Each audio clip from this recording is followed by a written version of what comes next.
Hello. Welcome to another episode of CAPISAR Podcast. And this is going to be the first episode where we start discussing the monthly forecast. And I have with me astrologer Nicholas Polimenakos. Thank you, Nicholas. I think this is long time coming. Yes, Aswin. We've been talking for months on when to do this, and we've had different events in our life and trying to schedule. But here we are. Finally, we meet at the crossroads, Aswin. Yeah. Thanks for setting up the podcast. Thank you so much. I think I should kind of give a shout out because without you, nothing really goes out because you are the media support. So I'm sure so many people who are watching, you would have seen on the video where we give credits like media support Nicholas Polimenakos, and this is the Nicholas Polimenakos who makes everything happen behind the scenes. Like he publishes the video and does everything behind the scenes when it really matters. So thank you for that. And so before we get in, where can people Wait find a second, your work? Aswin. Now it's my turn. For everybody watching here, and you started to watch this CAPISAR podcast, Aswin is the one putting it all together behind the scenes. The various interviews, the scheduling with other speakers, the future scheduling with speakers, some of the edits on the video, all of that is Aswin. So got to give credit to you, my friend. And so we've been working together back and forth behind the scenes to get these videos up, but you're a major anchor to all of this, so I have to say that too for people watching. So thank you so much. Yeah. I think it's important people know where to find your work before we kind of jump into this. I'm sure you have a very wonderful YouTube channel, and then where can people find your work? Yeah, YouTube is my home. It's the YouTube channel is called Sparkles of Gold Astrology. You can find me on sparklesofgold.com. I'm also on Instagram there, and I have a Patreon, etc., etc. YouTube is my home, though. So I most certainly recommend everyone to go and check out because I kind of watch it myself. So I'm pretty sure everyone will like it. So I think that is a good point where we enter into the astrology of November 2025. So it's a very packed month as far as astrology is concerned. So the planets are as busy as everyone else. Yeah. I think any astrologer who follows everything weekly or monthly, but happen to look at this month, it is packed with aspects, ongoing, an incredible retrograde story. There's a lot to talk about and dissect here for November. So I think we start with a reasonably good, nice Venus and Jupiter square from Libra and Cancer, where Jupiter is in Cancer and Venus is in Libra. I'm sure most of you have seen a lot of episodes from other astrologers talking about Venus in Libra and Jupiter in Cancer. So maybe without repeating, should we just kind of directly jump into basically what we can derive from Jupiter and Venus aspect that probably is setting the tone for the rest of the month, that has a pretty intense transit moments? I always, it's interesting here with anything in Libra, especially with Venus, and traditionally Venus is at home there, likes to flow there.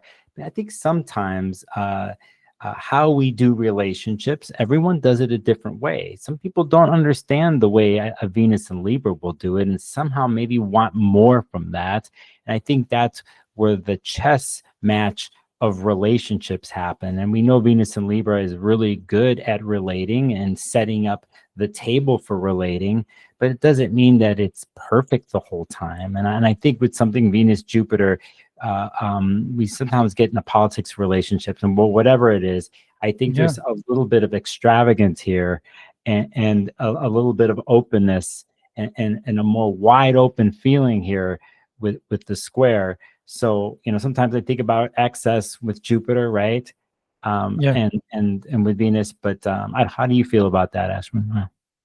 I think it's a problem of plenty. Like with Jupiter in Cancer, we have too much available at our disposal, and I think Venus is trying to kind of help us balance whatever we see, and it's difficult for me to not see that south node in Virgo, which kind of acts as an obstructor between Venus and Jupiter from a traditional perspective.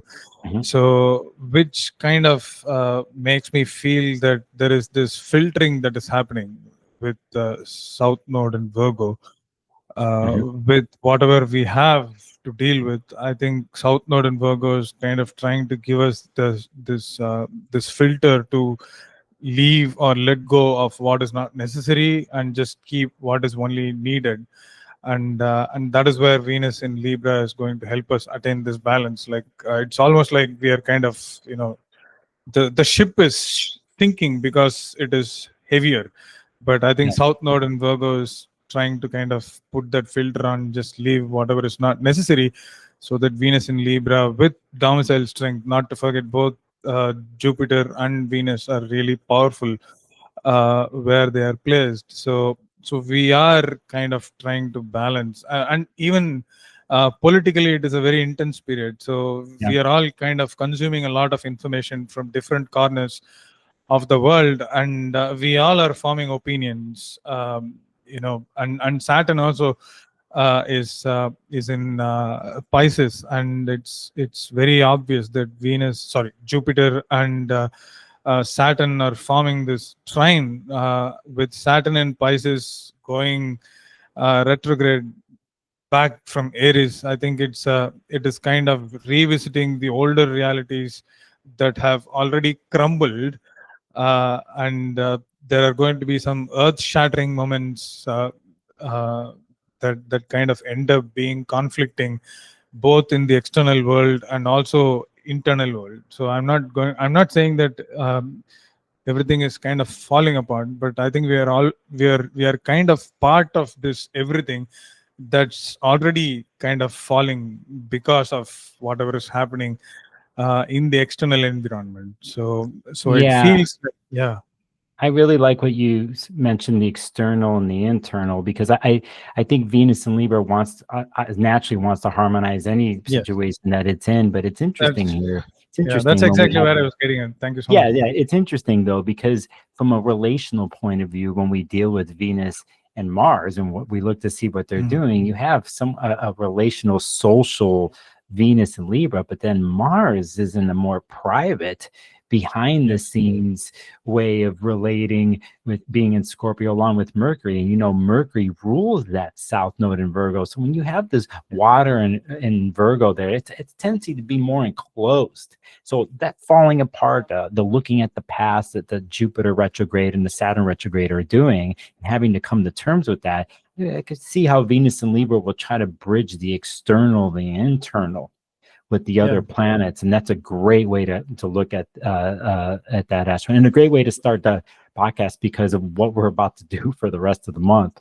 So Yeah. so The bridging of internal and the external, and we are in this closing stages where Mars is leaving its domicile. With Mars is almost close to Sagittarius at 27 degrees of Scorpio. So mhm, I think this month, basically with Mars and Scorpio, it's been a month of uh, basically trying to put some kind of transformative experiences into some kind of a perspective, and doing this lot of groundwork behind the scenes, even yeah, though they are difficult. So I think the experience itself is kind of laying a platform for a much bigger thing, which Mercury is putting in place at this point with uh, with its ingress into Sagittarius, which already happened. But Mercury is in Sagittarius, which is considered to be a position of detriment traditionally, not as strong as it is in domicile or exaltation, be it Virgo or Gemini. But Mercury has a major role to play in terms of how we end up rationalizing the greater truths that are not necessarily seen but only felt. So mhm, it's not possible for us to kind of explain something rationally to someone in terms of what makes sense to us, because it might just be foolish to other person. But Sure. this is more of what we feel internally, and especially Mars also kind of entering Virgo. There is this war between the words and mind. So the the friction between thought and action is slowly kind of coming into a conjunction, and I'm seeing that there is a lot of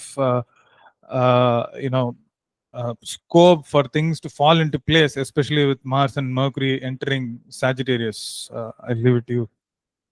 Yes, and if someone were to ask me that my favorite planet of the month and what I would really focus on, it would be Mercury and all this, because of the movement and the stories that it will carry, and then go back and forward. But I think as Hermes and Mercury, when we deal with magic and alchemy and how it blends the seen and the unseen and how it takes things apart and puts things back together again, I think Mercury is the one who's going to show us the way in the story, and also show us the shadows too, and how we take that in. And even when we go internal, and when we try to rationalize emotions, is this is where the challenge is a lot of times. And I think especially when we hit unseen or uncharted emotional waters with planets and water signs, it runs on its own time schedule, and it's not necessarily logical or rational. So there's an interesting dance I think we're going to do here in November when it comes to the emotional content and those stories we walk into, and eventually how we do rationalize it in the end. So Mercury is my planet of the month, by the way. I'm following that one. So yeah, I noticed that you mentioned in your YouTube channel as well, because of what Mercury does. It kind of goes retrograde and spends a lot of time in Scorpio, and then in Sagittarius, and then goes back into Scorpio, and again kind of brings back those emotional watery memories that we had to deal with over the past month or so. And not to forget that Sun is also there in Scorpio, so there is a lot of light that's being thrown into those transformative watery experiences or emotional challenges or resurrections that we are having inside ourselves. So but the memories, even if it is haunting, I think it some ways is kind of going to heal us, because water helps us dissolve, and Mercury's re-entry back into Scorpio is somehow kind of making me think that there is going to be some kind of dissolution of difficult experiences from the recent past or something like that. Yeah, I totally agree. I as we record this here, and we're recording this monthly podcast in the last days of October, where Mercury and even Mars here has made aspects to Saturn and the Jupiter. Mercury has already into Neptune here. And, as we go into November, Mercury's going to do this 3 more times or 2 more other times again when it goes backwards. So I think the dissolving word that you use, I will throw in the word filtering out, into all this. And that's why I'm a fan of watching Mercury through all this, because it touches many of the planets multiple times. And so I think also too, as astrologers and people who follow astrology, when we're looking to understand or have meaning, sometimes we need something to happen in the tangible way, not just internal, but external. So when you have Mercury retrograde happens, I think a lot of times you could almost touch it or you could see it, and it isn't that much of a mystery, So, or the mystery, reveals itself through the trickery of Hermes, as these movements multiple times. It's like a story in chapters of a story. We cannot help but follow the story and want to turn the next page, but we have a feeling that we know where it's going, but we still have to follow through with the actions. And I think Mercury's one of the best planets when it comes to not just the communicative aspect, but how it can move from one place to the other, seemingly at the right times. And when we talk here, when we go to the forecast, we're going to talk about Mercury many times here, and some of the golden moments that will happen. So But yeah, we're starting off with Venus square Jupiter. We started here on November 2nd. And then, as you And we've mentioned, moved on pretty quickly. yeah, but yeah. So I mean, but basically, just as a quick recap, it's like the end of October on the 27th, we go Mars trine Jupiter, like in Scorpio. Then we do the 29th, we do Mercury trine Neptune for the first time. Mercury's going to go into Sagittarius right before November starts. We have Mars and Scorpio trine Saturn, right? Yeah. So we're having the story building.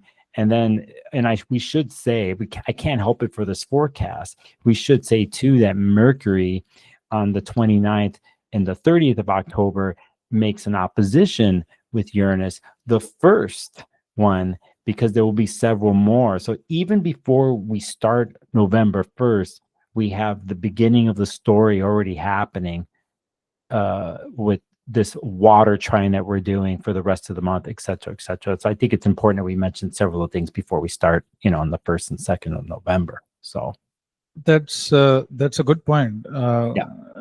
So you mentioned something about Mercury opposing Uranus, and it's difficult for me to talk about what Mercury opposing Uranus means because I don't really use the outers.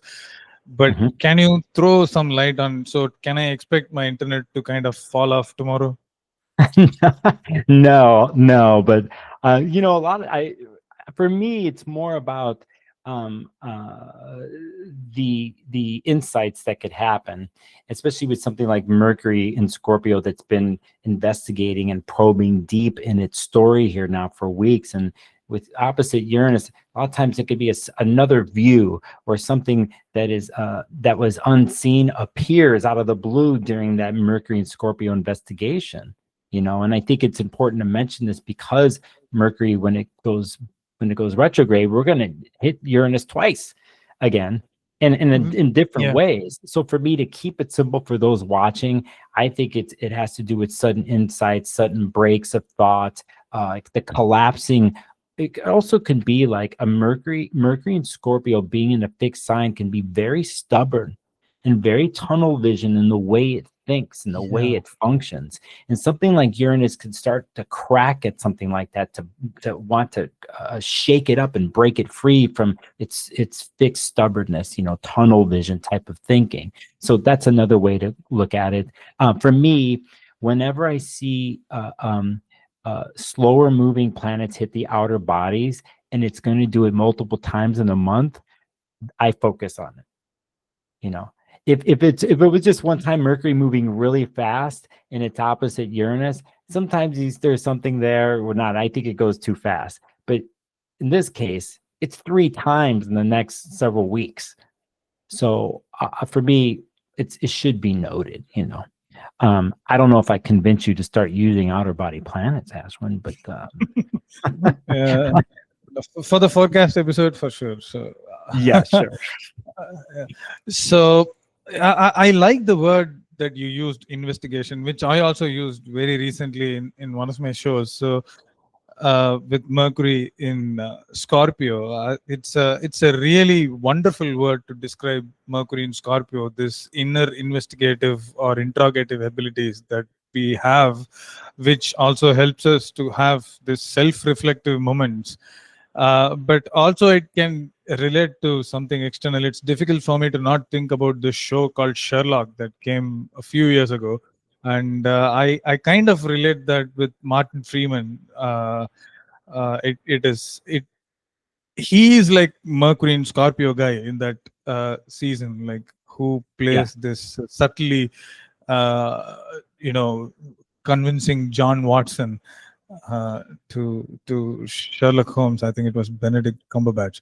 Yes. Yeah. So I don't know if people have seen, but I think that is this playful Mercury kind of trying to be a very serious investigative personality with this really sharp mind, but people kind of take notice of the sharp mind. But I think he's noted for this playfulness more than the sharp mind, but eventually kind of ends up surprising everyone with Yeah, well, he what. also has to have his relationship with Sherlock, who, let's just, if we were to understand what, like, Sherlock's in that particular show, his power of deduction that he's doing, Yeah, like, is he a Mercury in Virgo? And then you have a Mercury in Scorpio sitting over there who's listening to the deduction, but then in the end is kind of, that's the other thing about Mercury and Scorpio. They can be the best listeners. Most yeah, people who would have a Mercury and Scorpio in their life, they're quiet and observing and listening to somebody, and they're waiting. And then when the time comes,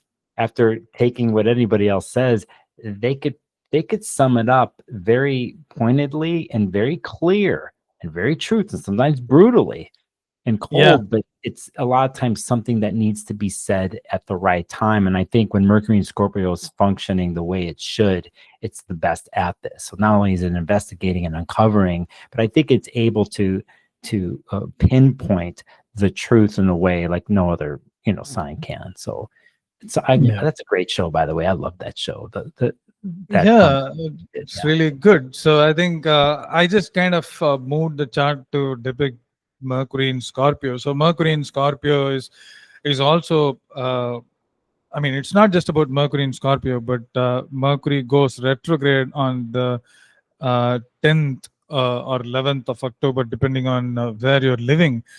Yeah. And we are already talking about Mercury Mars conjunction in Sagittarius. Uh, Another important conjunction. I mean, maybe some people don't relate it as seriously as they do with outer planets, but there is also this whole sign square with the nodes of the moon. And for me, the planets that fall in this bending, even Uh-huh. if the orb is wide, it's always very, very sound. So, so I think there is action, but maybe I think uh, this is the point where we are building up to the second part of the month in terms of whatever we speak astrologically. So Mercury is setting the scene with its retrogression, where we are kind of recalibrating our focus in the mercurial areas of our life. But I think we are also kind of pushing towards a place where we are feeling that we need to do this because Mars is there. Mars is desire and Mars is action.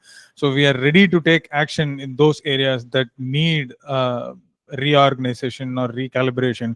It's not that we are kind of forcefully kind of hit some roadblock and then we are still doing it even if we don't like it. But I think there is some kind of desire.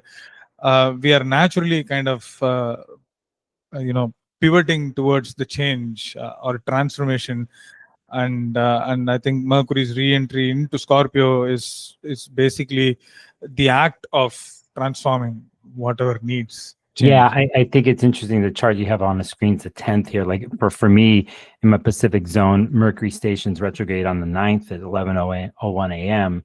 Pacific time. Now here you have the 10th here where we do the Mercury Mars conjunction, and here at the bending of the nose, I think this is a very important what you mentioned, because anybody who's been watching or been affected by the eclipses this year in Pisces and Virgo, I think this is a major part of the story here with Mercury Mars here. You talk to, and now we were talking about Mercury and Scorpio. Now you can say, if you know anybody in your life who's Mercury and Sagittarius, and you were to have a conversation with them, it is not the same as Scorpio.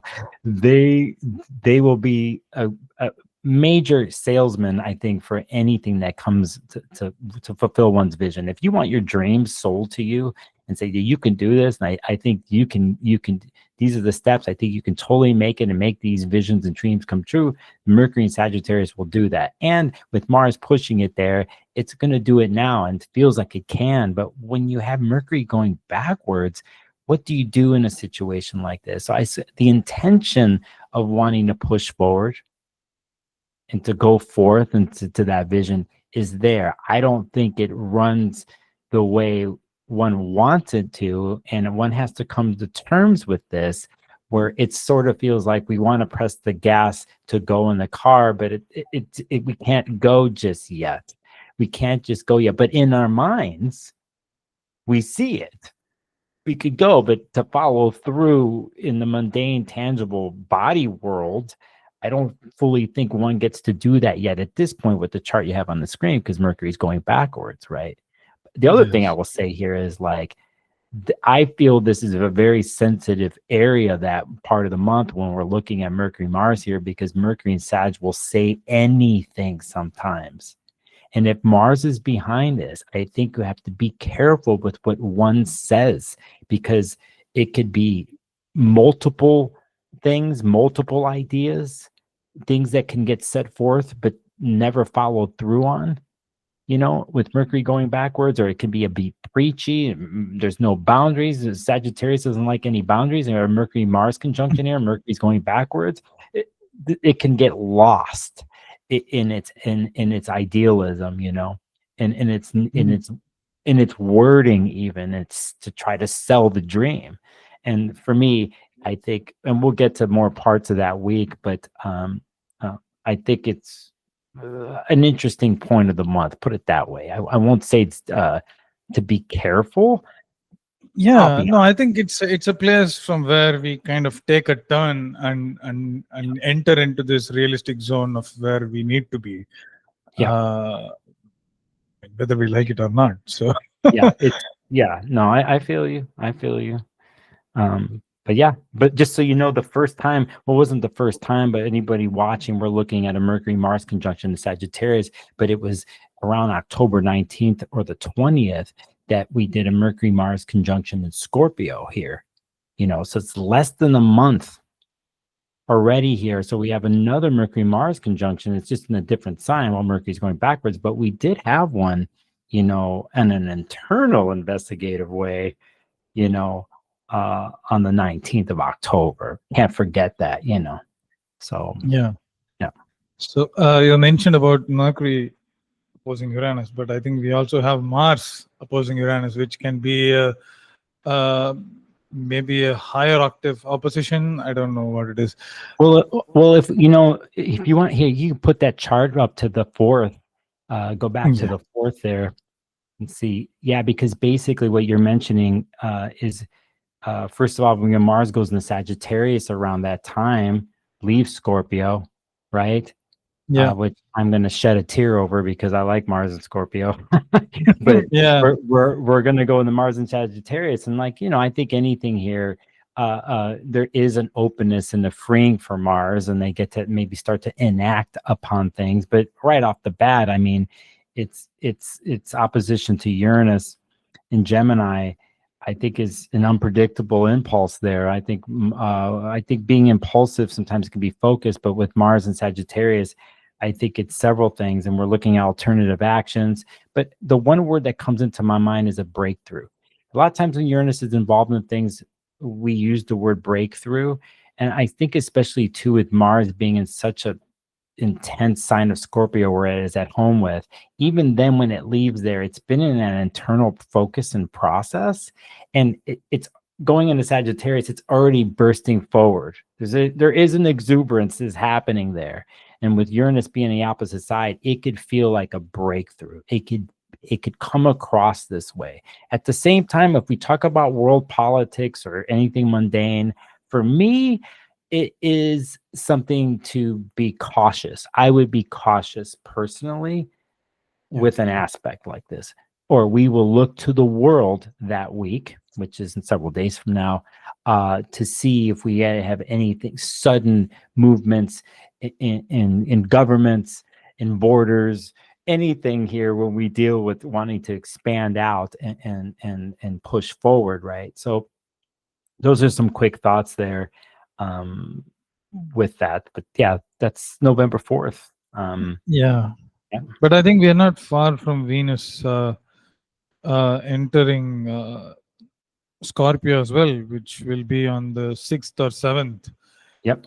Uh, and and we spoke a lot about Mercury and Mercury's entry from Sagittarius into Scorpio back into water, and now we have another personal planet entering water. Its detriment. Venus is exactly opposite to its domicile.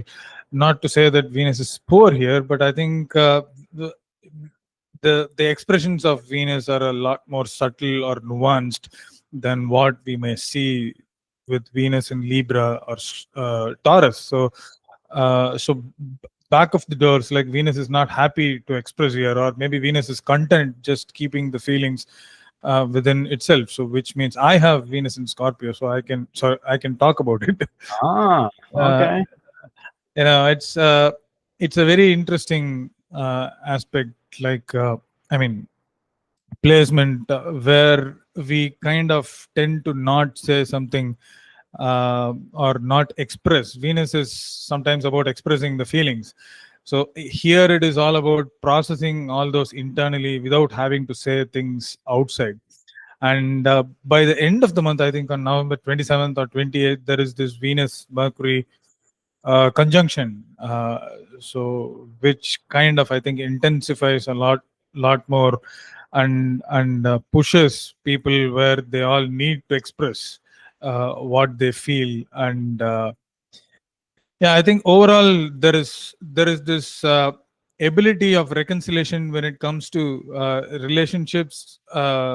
People can openly express and have conversations and try to reconcile some of those challenging aspects of the relationships, unless and until you are dealing with a narcissist or something like that.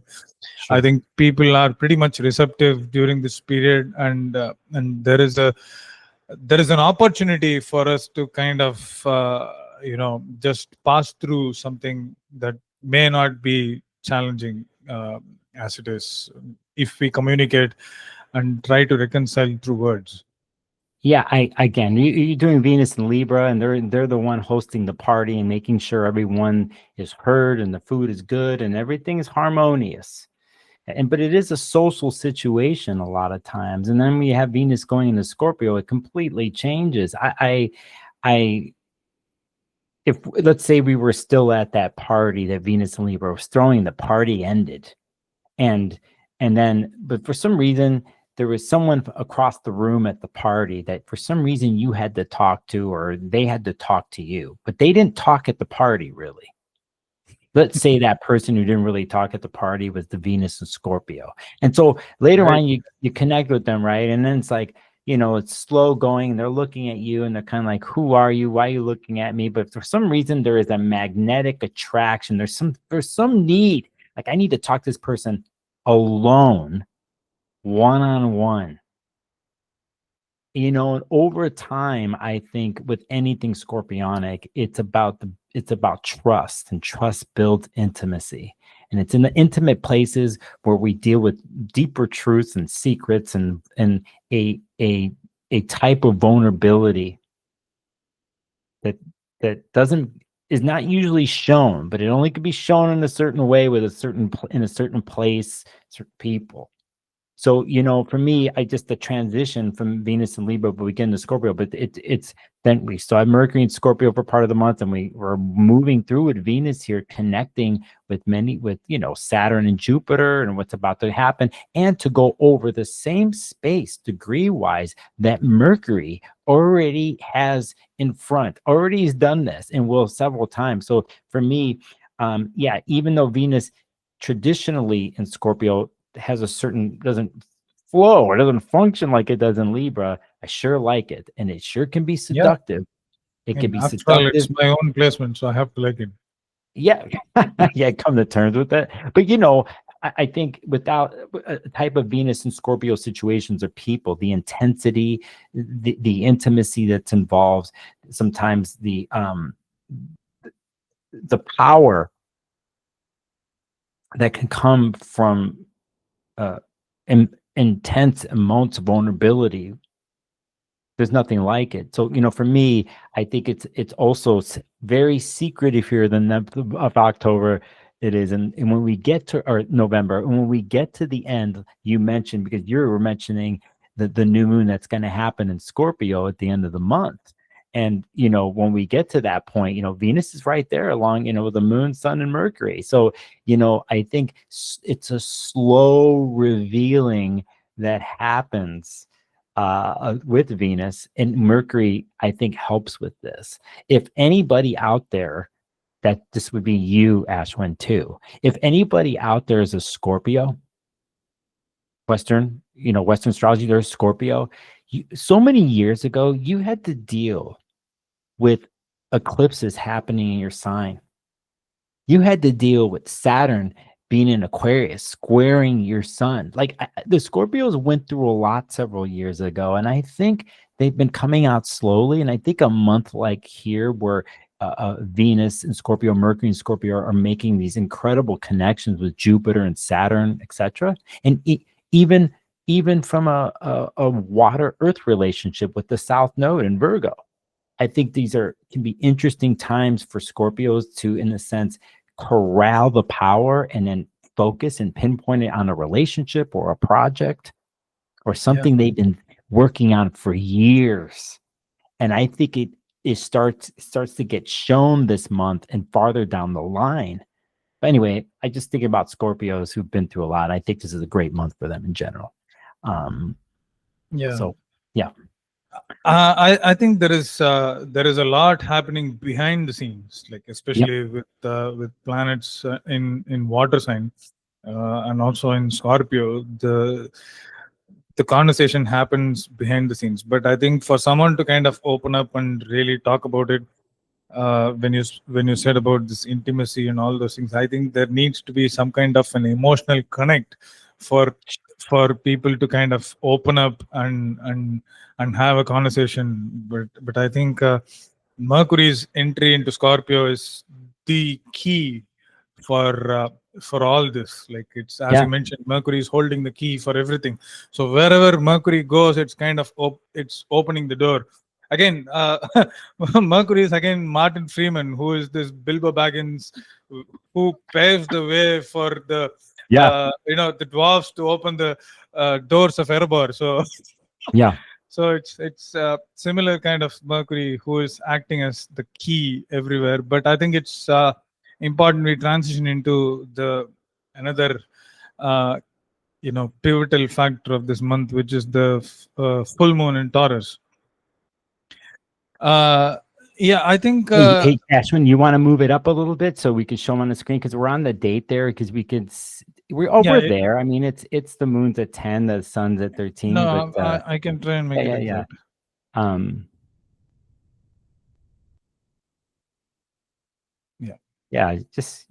There it is.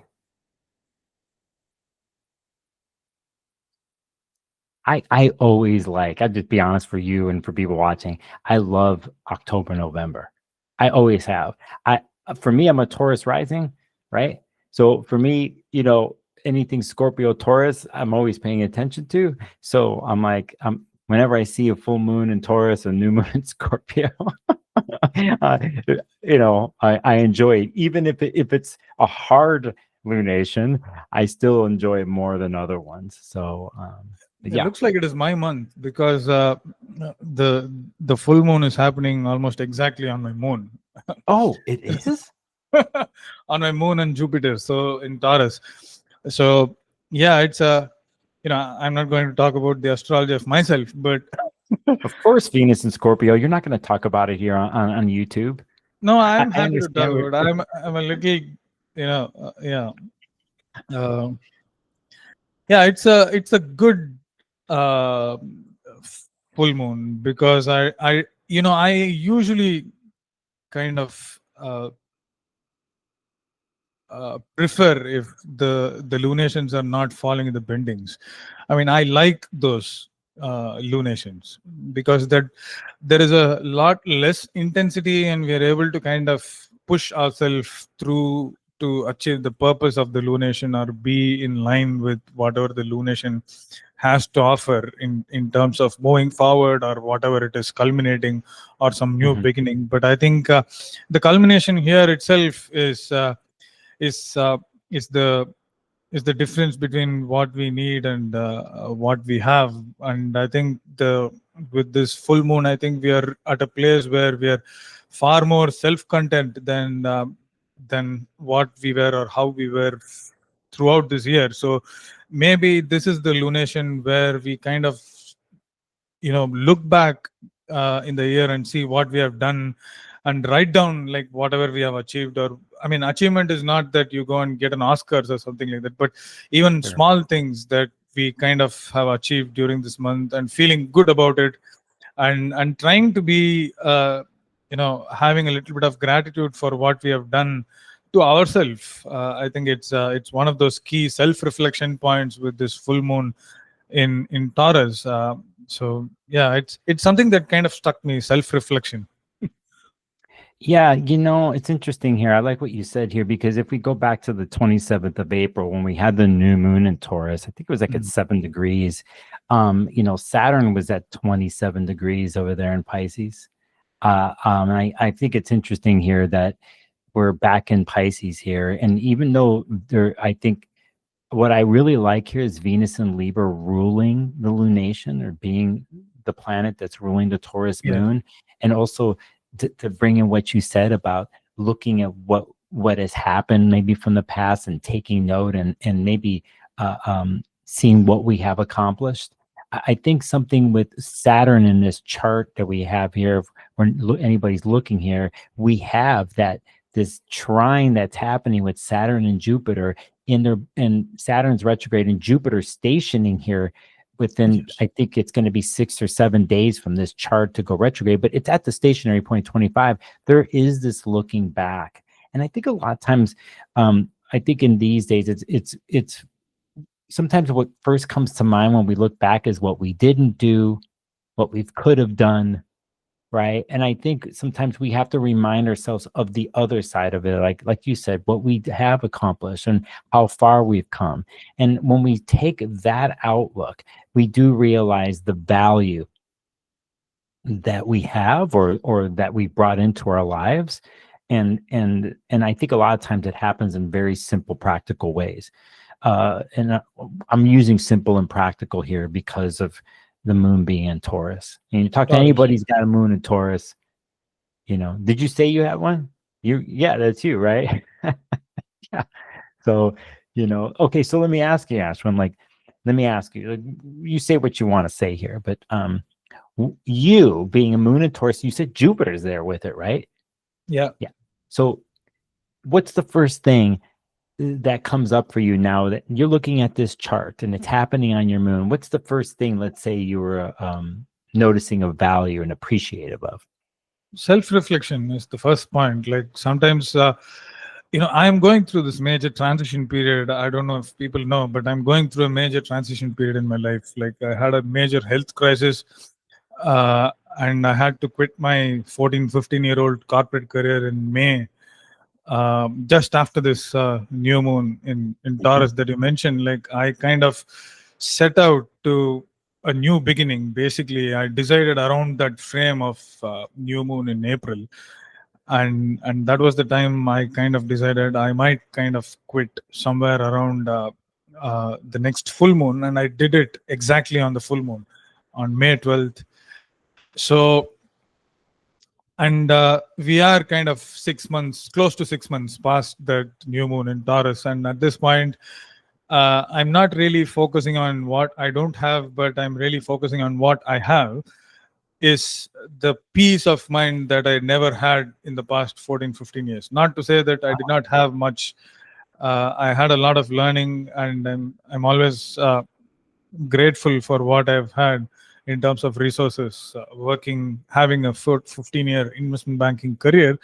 But I think now I'm trying to kind of recalibrate myself in terms of what I want and how I'll spend my time, going through and setting up my calendar myself, because when I was in corporate, someone else did that for me, and now I have to deal with my own calendar. I have to deal with my own to-do lists, and everything is kind of by myself. So, and the past 5 months since I've not had to log into my computer from office, it's been a very intense learning period in terms of how I'm going to kind of utilize my time and channelize my energy.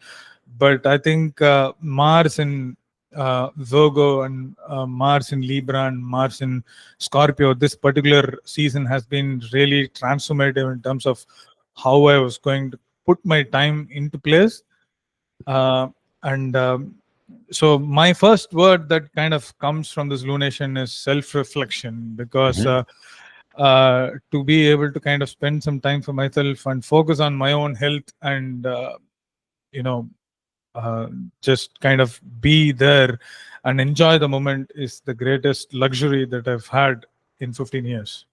Oh, well, first off, I mean, I'm happy for you, Ashwin, because you're talking about a massive period, different life that you've had that, was creating and sustaining a sense of security and resource, right, with your corporate job, and to take a risk to change things because knowing that there's reasons why you've had to do this and to change it.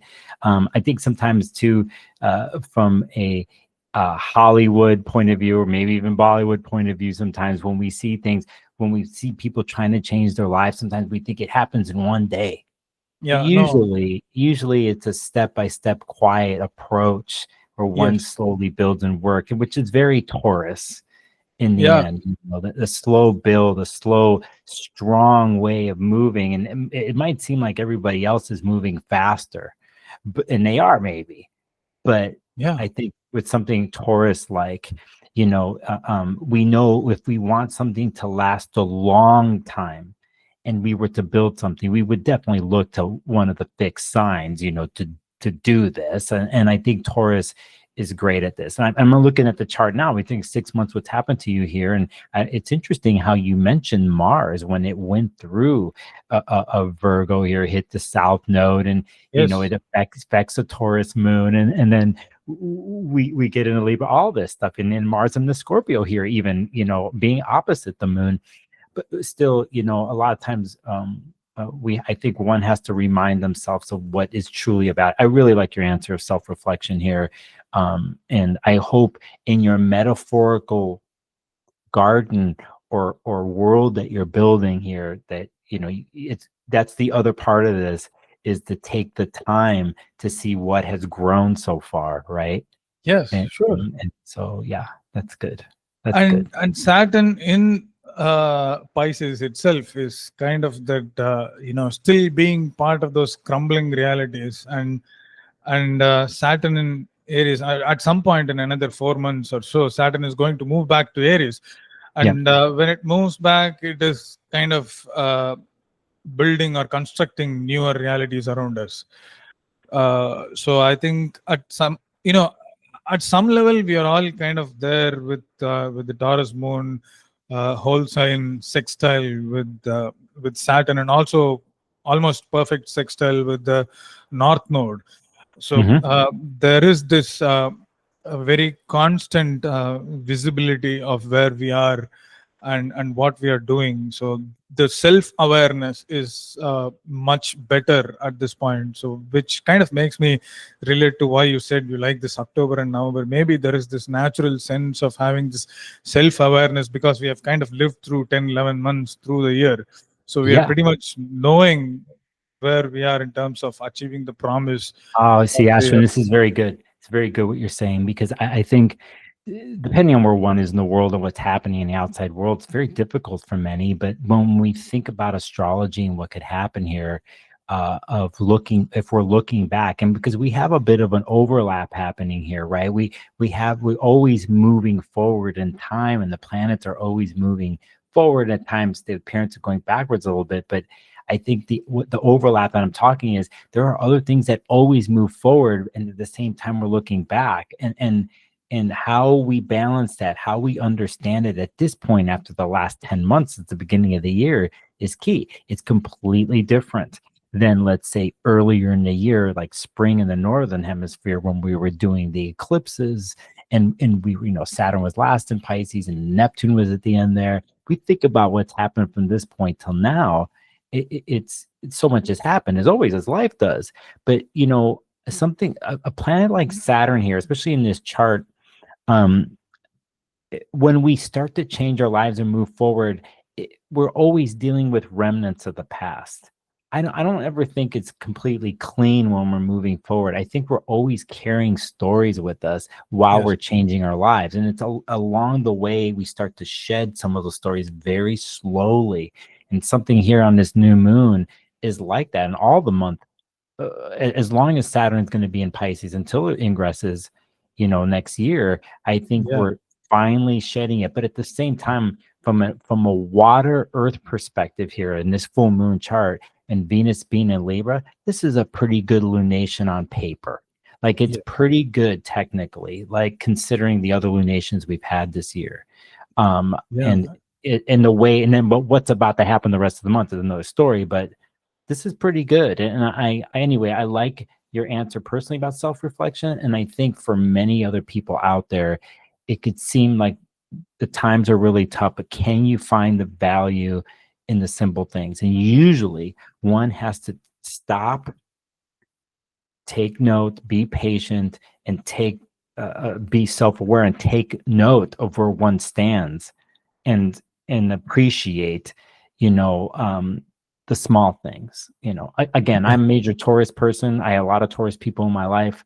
If I think about over the years, it's never really dramatic when things happen. It never really is. It's usually something over dinner.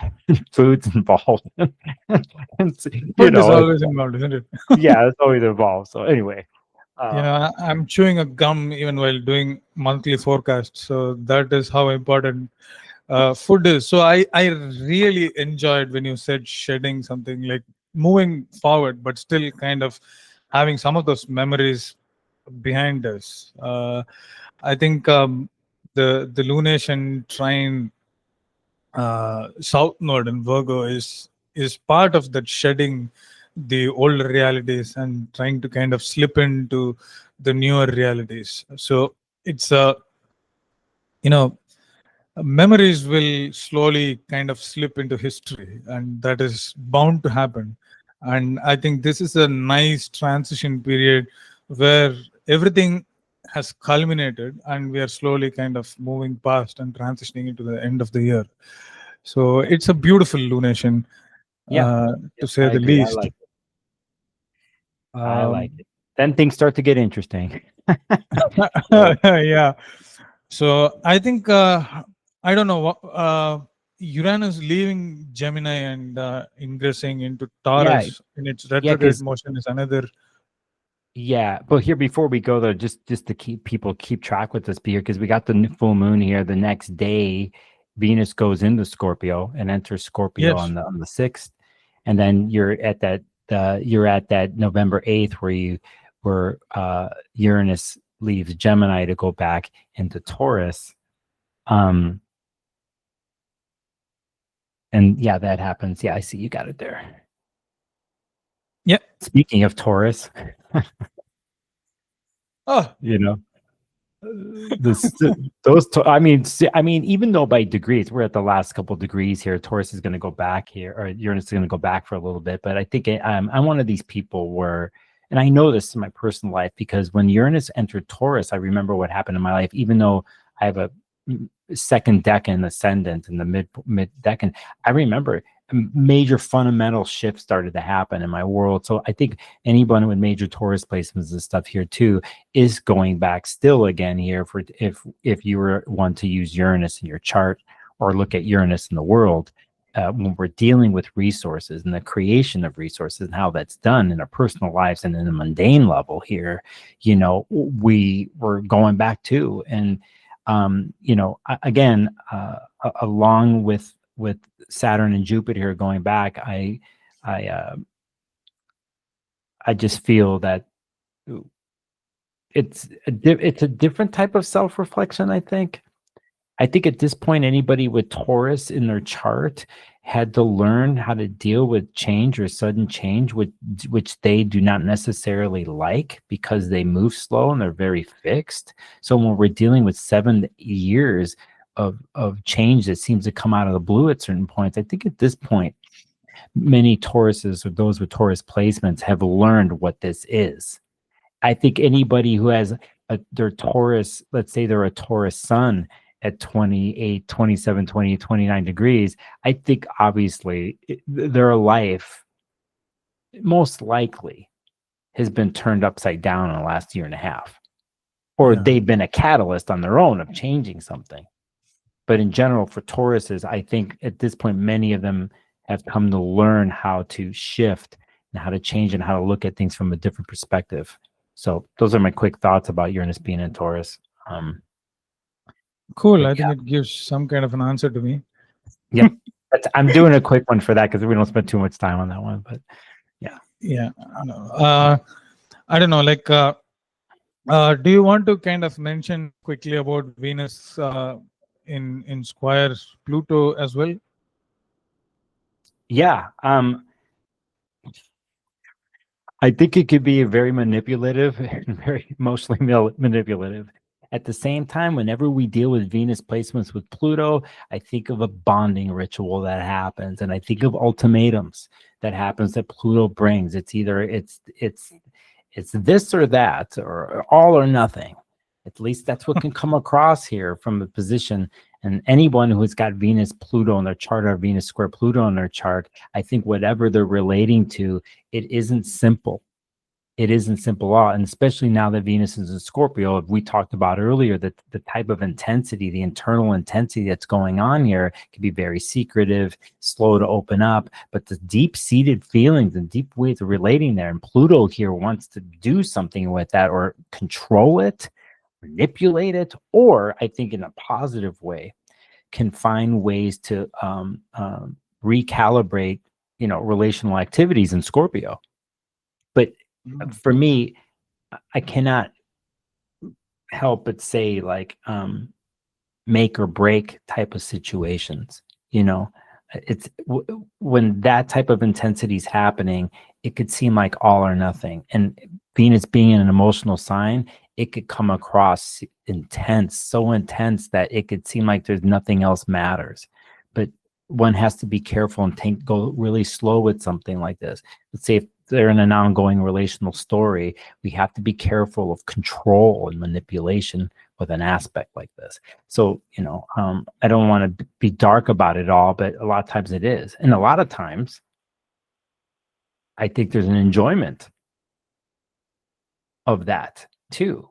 And it's one thing we got to say about Scorpio, and I'm curious about what you think here too, but I think they know the path to walking in the shadows or in dark places in general, whether it's Mercury or Mars or Venus or whatever.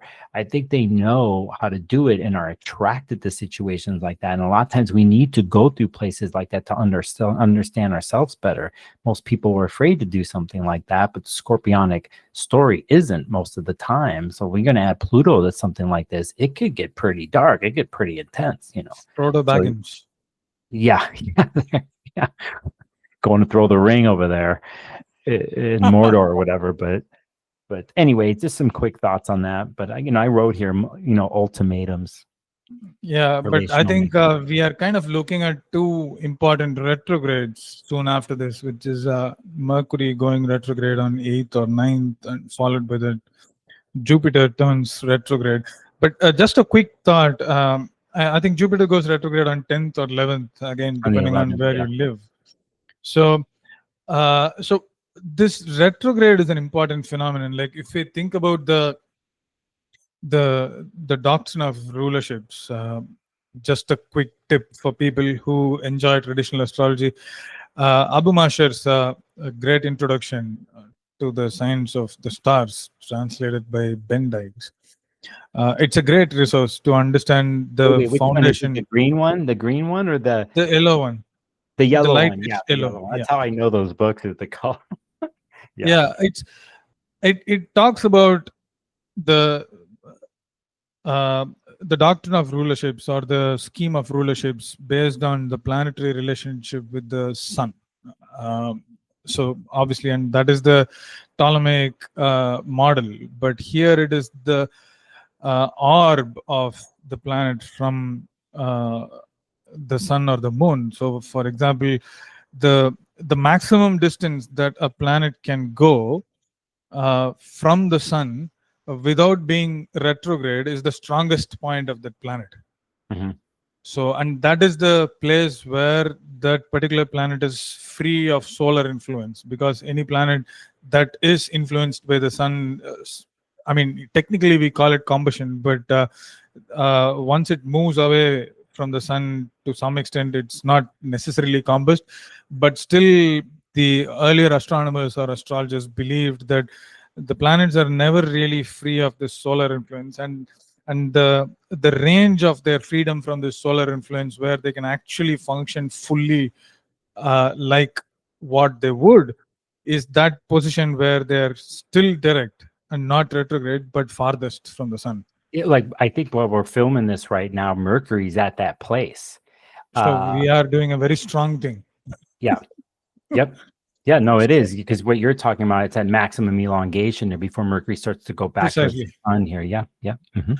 So Jupiter and Mercury, just before turning retrograde, are at their strongest point. So I think people should take note of this and try to do some of the Jupiterian or Mercurial matters, and take them more seriously, and try to express them, not necessarily to kind of put it outside as an announcement or something, but just to take this big leap towards what they want to do. Yeah, no, well said. And Ashwin, this relates to the nodes, right? Because both those planets are ruling, the North Node and the South Node too, so anyone who's been directly affected by the eclipse story too in their lives, I think this is a great note for them too. So yeah, well said. And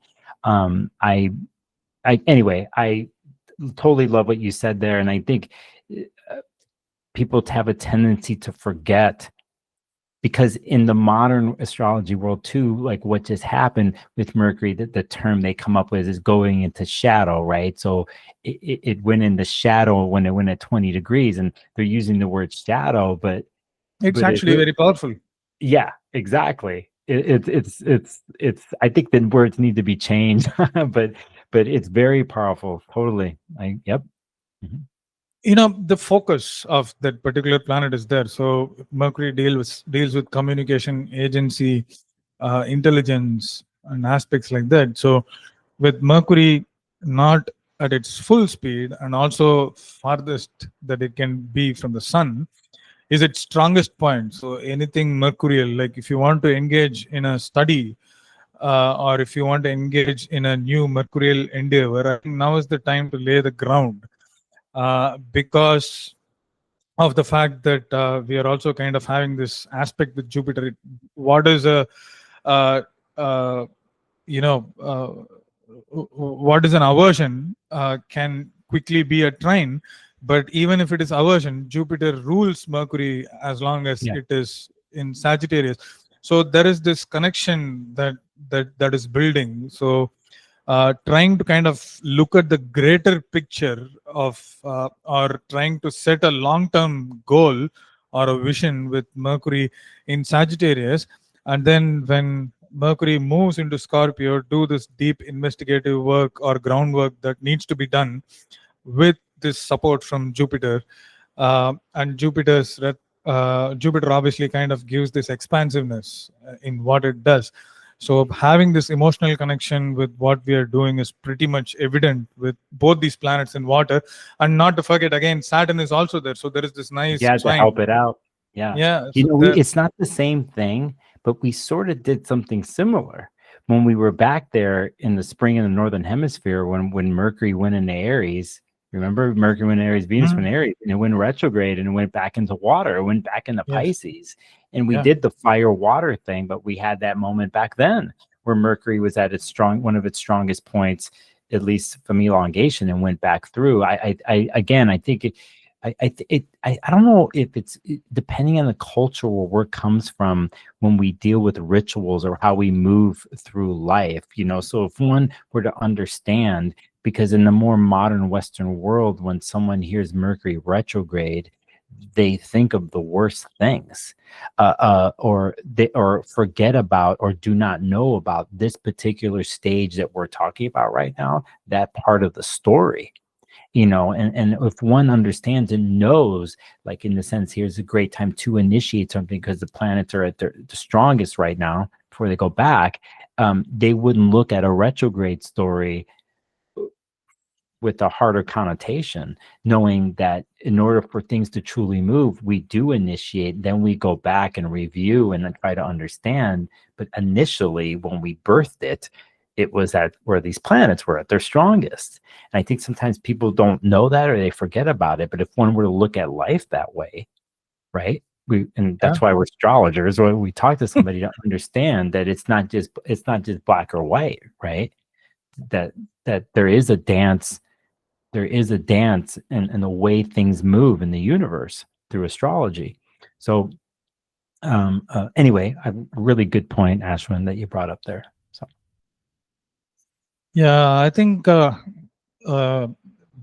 we spoke a lot about Mercury and Mars in Scorpio, and also we kind of spoke about Mercury going back to Scorpio and what it means in a decent length. And I think you mentioned Mercury opposing Uranus sometime tomorrow, which is on October the 29th. yeah, when we're filming this, it's the 29th of October at 12:35 p.m. Pacific. That's when Mercury will be opposite Uranus. Yeah. Yeah, but I think it happens again as Mercury ingresses Oh, yeah. back into Scorpio, It's gonna happen. and like it's this- going to happen again on November the 19th or 18th, depending on Yep, the it is. Here, can you put the chart up the next day? Yes, yes. Because basically the next day here on the 9th, at least Pacific time, that's when Mercury stations. It stations to go retrograde. And we'll just, for those watching, we're making a point of this. We're looking, it's at 6 degrees here. And then if we go to the 11th, so you move a couple days here, Jupiter. and there's the Jupiter station at 25 degrees, just to go off what you said, Ashwin, about Mercury, Jupiter. And just for people to know that Jupiter is going to go backwards all the way to March 10th of next year. It'll go back to 15, just for the data part of it. But again, we're looking at it, and this is another thing to say here too. 25 degrees here.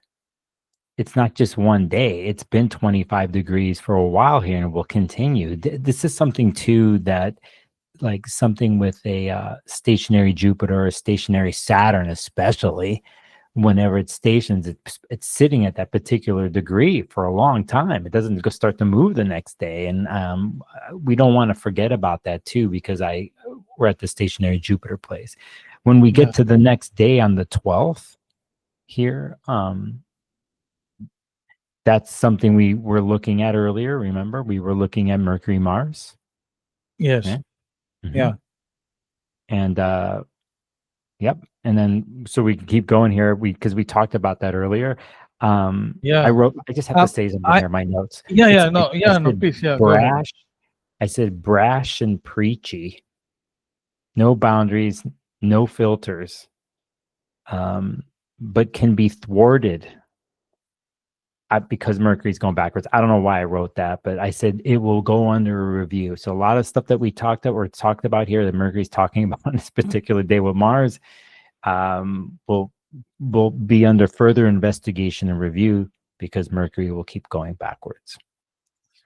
Can we spend a minute or two talking about Saturn and Jupiter as well, like trining? Yes. They're not going to get into this exact trine, I don't think, or maybe they will, but I really kind of like this Saturn Jupiter trine in water, which kind of opens us up to think about this great conjunction of 2020 in early Aquarius, which kind of kindled a new shift in socio-cultural, socio-economic, and also socio-political backgrounds, especially talking about a little bit of conservatism kind of rising across the world, and anti-immigration being this very, very key theme.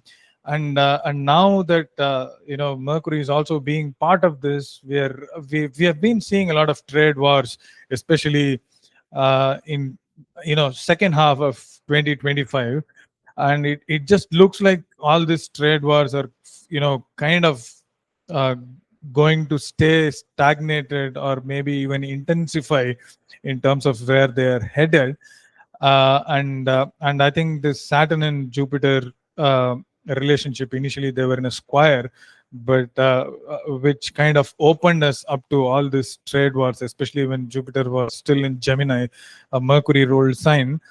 where there was a lot of conflicts in terms of reality and also expansiveness. So there is no more realistic expansion anywhere, and things are kind of stagnated or probably kind of sliding a little bit towards the downside. Yeah, and I think, I mean, with the square, I think as anything we're dealing with squares, something is forced to shift and change here, Yeah, and then some of those changes have happened. But then now we have this trine in water here, where we're dealing with water that has a tendency to dissolve things, or to and we're looking back because it's retrograde here. yeah, I the the metaphorical trade borders are dissolving and under discussion, right? Like you said, and yeah, and will continue to be here. And one has to look back, not just look back at this year, but one has to look back to, especially with certain countries and trade, or the way things have happened globally with the exchange and trade, that things are very deeply rooted and have been established. So it takes time for things to change, for better or worse, right? For better or worse. But then to bring in the other thing about immigration that you said, it's not just in the United States, it's almost in every it's country. everywhere. It's like, Yeah, exactly. yeah, Yeah, in Australia, I was in Australia twice this year. That massive thing going on with immigration there over the years. Same in Europe. But it's a thing though where I think it's interesting here with Jupiter and Cancer, because one has to understand, first of all, where they stand and where they come from.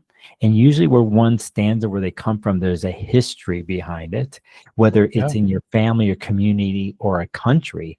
And then there's certain traditions that feel that need to be upheld, and they're connected to identity. But what if some of those traditions and those parts of the identity are slowly or changing or washing away, and there's people who want to hold on to certain yes, older identities, right? They want to hold yeah, on to, because they don't yeah. know No one anything else. wants to kind of let go of their own customs and traditions that's been there for many, many years. So I Yeah, think Jupiter retrograde is again a reminder of that, which yeah, essentially kind of uh, indicates that the situation is here to stay. yeah, um, and I think Mercury ruling the trade and commerce, and it's having this relationship with Mars, and it is going to be ruled by Mars as it gets as it goes retrograde. So again, the trade wars and the scenarios that are related to all these things are pretty much here to stay, and with a little bit of conversations going on again behind the scenes, especially with Mercury in Y- Scorpio. yeah. It's a point here to see what you're saying, Ashwin, here too, because we got a chart in front of us with Mercury, Mars right here, in the fire sign. Yeah, And we're talking about this trine, but I think a lot of what we're reviewing, going back and the dissolving of boundaries, is very important for people to understand about the past, and what they have to come to terms of, what they're willing to take with them in the future, and what you need to let go of. And it's a big setup, this trine. It's a big yes, emotional review setup for next year, when we do, a trine in fire. And with planets in air, they're going to push this, and so there is no going back. But I think a lot of times with people with change, whether the communities or in a bigger nation, it takes time. They have to come to terms with things, and I think on an emotional level, when it's an identity thing, it's hard, and people don't want to change. But change is here, and it's coming, it's inevitable. So when we hit we hit the fire trines next year with Jupiter, Saturn, it's pushing forward. And yeah, some could be left behind, and some are with whatever's coming next. But the discussion, the negotiation of this, and even here with Mercury, Mars, and Sagittarius, there is a bit of like looking forward. There is something good. there, and yeah, Yeah, I mean, I think Sagittarius is always about the greater picture and the larger vision moving ahead. sure. So, Yeah, yeah, and which maybe is a precursor for what you said with both Jupiter and Saturn entering this fire trines. I mean, fire signs where they trine, and this particular event in Sagittarius, or the transit in Sagittarius, is a little bit of a precursor of what we may have next year. So I think that's a good point for us to kind of transition maybe into the next lunation.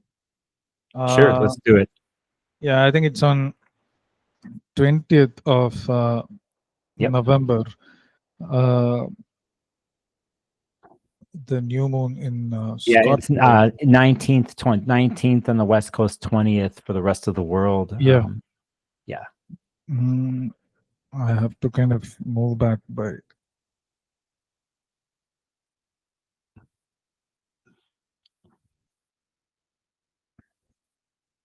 It's such an interesting lunation. I'm I'm looking at this because we've been taught. We just had a chart up where Mercury was going backwards, but it was in Sagittarius, and then we're pulling this chart up. And if anybody's looking at where Mercury is, now we're back. We're back at in the Scorpio again. We're back internal again. We're back in the cave. Yeah. So we're back in the dark, investigating again. But in the same places. It's not that it's this, we're back second time that Mercury's at this spot, and it just so happens that it's part of a major lunation. So I'm just trying to put the exact lunation. Sorry. it's okay. I got 10:47 Pacific my time, so you're getting to it pretty close right there. Yeah, it's right around there. Yeah, I think it's pretty close. So yeah, it's pretty close there. That's pretty good.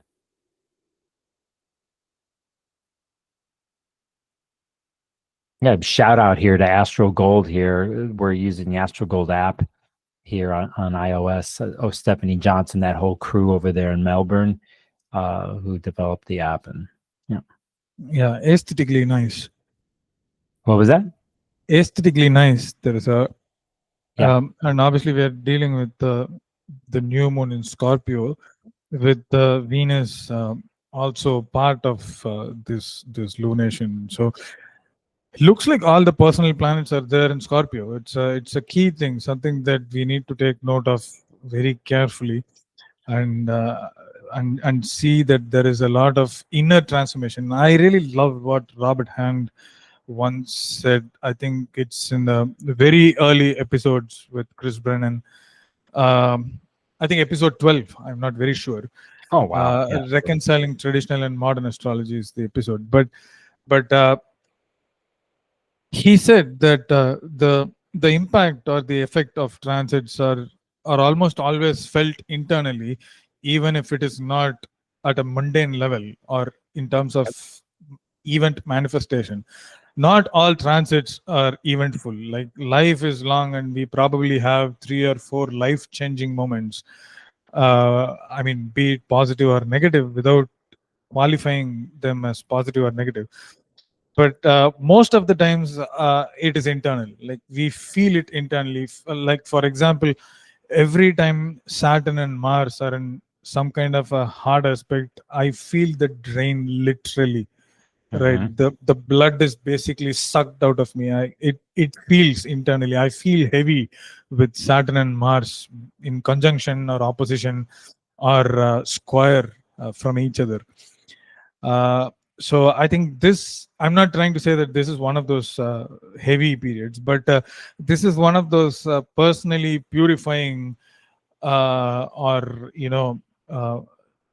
transformative transit that kind of is profoundly going to impact us at an internal level, especially when it is in Scorpio, because I always like to see Scorpio as a sign of where we channelize the energy inwards rather than outwards. So it's not about what is external, it is about what is internal, and how we kind of put a blockade to matters what is happening outside, and not letting those matters affect our inner sense, is what this particular new moon is all about. Trying to kind of do the inner work very carefully and with a lot of intention is what this new moon is all about. At least from what I think, it's a very intimate new moon.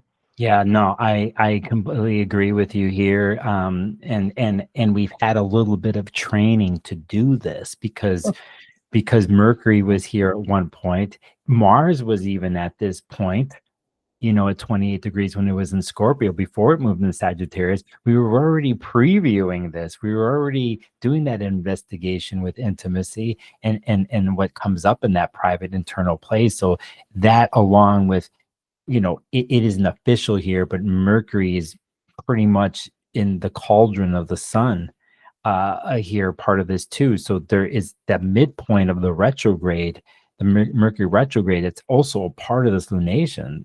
So usually when Mercury's moving through the retrograde, is going through the heart of the sun, there's a conjunction where it's, in a sense, burned down to its purity. It's going through that rebirth process, but it just so happens to be with the new moon here. And so again, for any Scorpios watching here, it's a huge lunation for you. I again, you're already familiar with moving through inward intimate spaces like Aswin's mentioned here, but it's a little different this time. I think it's at a different level here because of the Mercury Sun conjunction, and also too, with Venus here, can the packaging of a lunation like this, can it be put in some sort of Venus and Scorpio packaged to be, taken?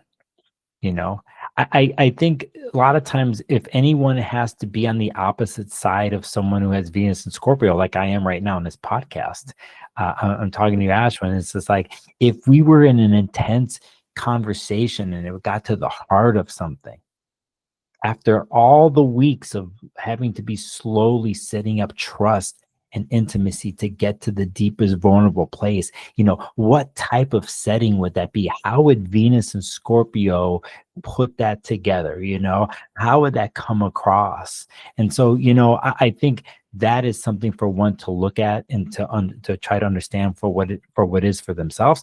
But it's not, I don't think something like this is to be taken, it's not at the surface and not to be taken lightly. If you're going to have the conversation, and if you're going to do any of the relational activities, you better know what you're in for here.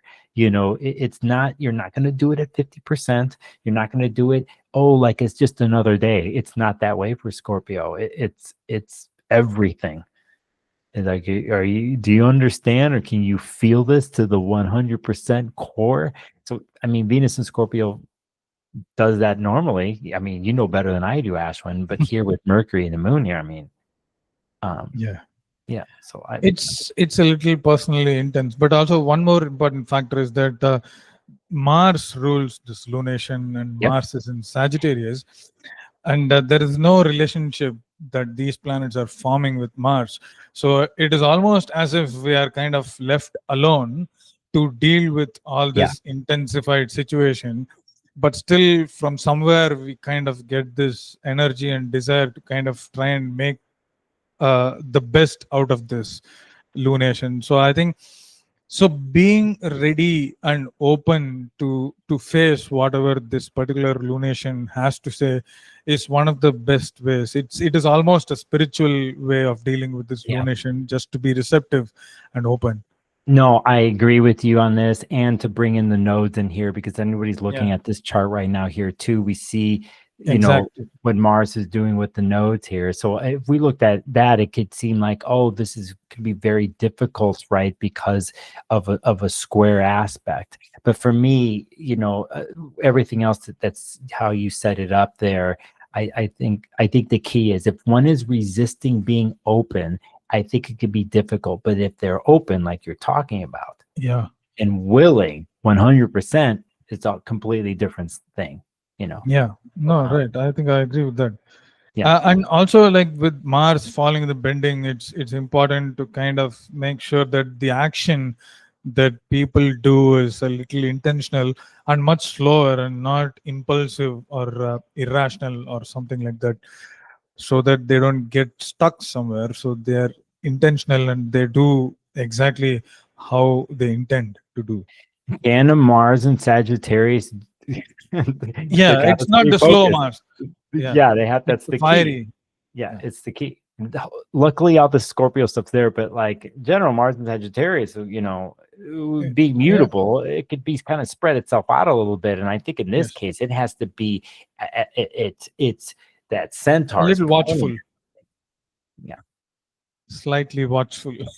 Yeah. No, but I again, you know, and we're not going to forget here, Saturn and Jupiter are not going away here. They're also part of this lunation. They're just here the whole month.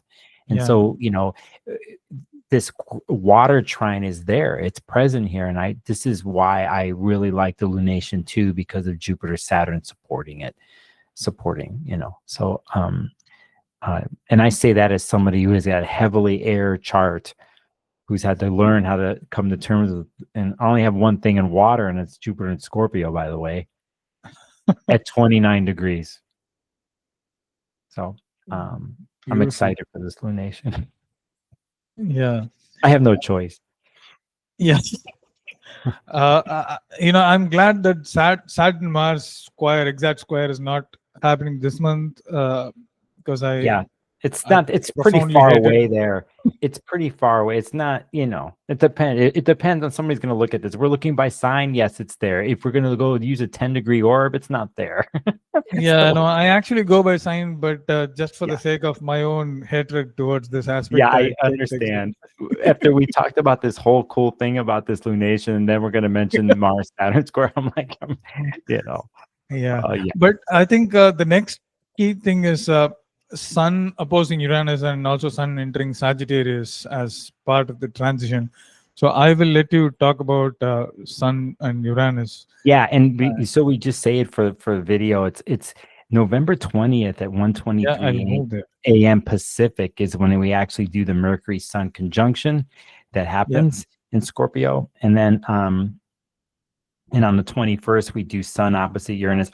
Sun I think reminds Uranus. We're dealing with sudden scenarios with Sun Uranus. This is an aspect that happens once a year. I think it really affects those who have something at the degree there. I don't necessarily feel for the world per se. I think the world more affected in a sense by the lunation that we just talked about. But when we're looking at something like this, I'm looking at, Sun in a sense reminds. What I mean by reminds is it puts his light upon Uranus and reminds it of sudden scenarios. For those who have late degree Taurus or Scorpio, you're having a huge month here because multiple aspects are happening multiple times for anybody who's got 28, 29 degree fixed placements. So, those are the people to pay attention to. But again, I almost feel though, because the Sun is at the last degree of Scorpio, that in a sense it is released by Uranus being on the opposite end, and it kind of sets it off before it goes into Sagittarius. And so those are the quick notes I wrote, not to go too much on that. That's beautiful, like sets it off before it goes into Sagittarius. It's really good. So Sun enters Sagittarius on 21st or 22nd, again, depending on where you live, which is again a very, very, very interesting transit, considering how the year has shaped out. And Sun and Sagittarius, at some point it will square the nodes and Saturn, which kind of puts a lot of us in this philosophically existential crisis or something like that, where our belief systems are questioned, or where we may have to kind of forcefully shift, or maybe kind of take in some of the new things, whether we like it or not.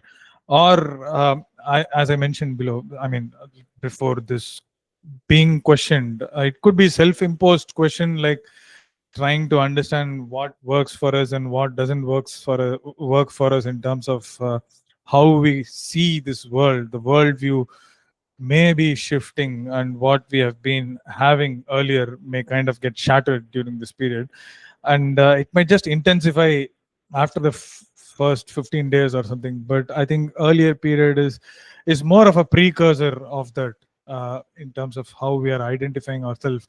And I think as an astrologer, I'm pretty much having that situation where I never used outer planets except for a year or so, But now, as a result of doing this transits, I have to kind of put a little bit of emphasis on outer planets as well, and that is kind of a shift in terms of what I'm doing. And it's interesting that it is happening, maybe a fortnight before this sun's entry into Sagittarius. And also, I use tropical zodiac for mundane purposes Oh, because I okay. I was follow wondering about that. Yeah. Islamic tradition. But again, when it comes to uh, natal astrology, I always do sidereal zodiac. And now here I am shifting, talking about tropical zodiac. For me, zodiac never mattered. You just give me a chart, I'll start delineating.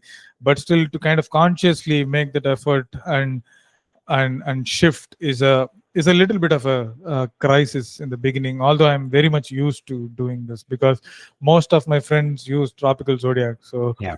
I started to think tropically internally, but to kind of do it, I'm just giving a real life example. It's not No, about no, I know you're talking about your philosophical example about the sun going into Sag and what your own story of being, what it is, and first of all, one has to uh, uh, take a step to be open to accepting something else, whether in the end or not you accept it as your own truth, is something else down the line. But still, in order to take something new information, one has to be open just to take in the information. If they start to incorporate it to their own personal truth or their philosophical underpinnings, is another part of the Sagittarius story. But here at the beginning here, we, again, this release that happens, and with all the work, it's interesting this year what happens earlier in the year when we do major transits in water and Pisces, and they went into Aries, and they went back and went into Aries. Then we're doing it again. We're doing the dance again with water and the fire back with the retrograde. But here, I think, it's something with the philosophical, new vision, the outlooks, and the optimism that can happen with Sagittarius. I like your personal story. That's really good. I think too, if one has an intense amount of Scorpio, it can be really hard to sometimes go forward to look for something more. And not only that, let's say, in an external way, right? So if one was doing the work internally with all the Scorpionic underpinnings, and you get to Sagittarius, at some point it is personal within, but at some point it has to show itself, or it almost has to test itself. It almost has to test its philosophical truth against the world or against anything else. And that's part of the story. So I think it's being open to the higher truths or whatever comes, even without asking whether we like it or not. So I think that is again a very, I mean, it's a very profound transit. People sometimes just kind of dismiss sun's transits as a pop kind of a thing, but I think it kind of means a lot, because sun is the soul in Indian astrology, and we are kind of entering this soul stirring moments that could have long-term impacts, especially with the sun falling in the bendings. And it will, the closer we get here. The other thing is too is the last time we, if we think about last year when the sun went in the Sag and we were to go look to see where Jupiter was, it was in Gemini. It's a whole different story here with Jupiter being in Cancer. So, and it's a different story when Jupiter ingressed into Cancer earlier this year for those who were affected by the eclipse story. The first part of it was a Jupiter and Gemini part of that story, and now we have Jupiter and Cancer. So for this anything Sagittarius here, it's a little different of how it's working the second half of the year, right, and into next year. So I'm a Gemini, right? I like the Jupiter and Gemini transit. I actually liked it this time, but really, but if I think about things as a whole, I'd love this Jupiter and Cancer transit's really. I fall on the opposite spectrum. Like, I have sun in Sagittarius. So. I see. Yeah.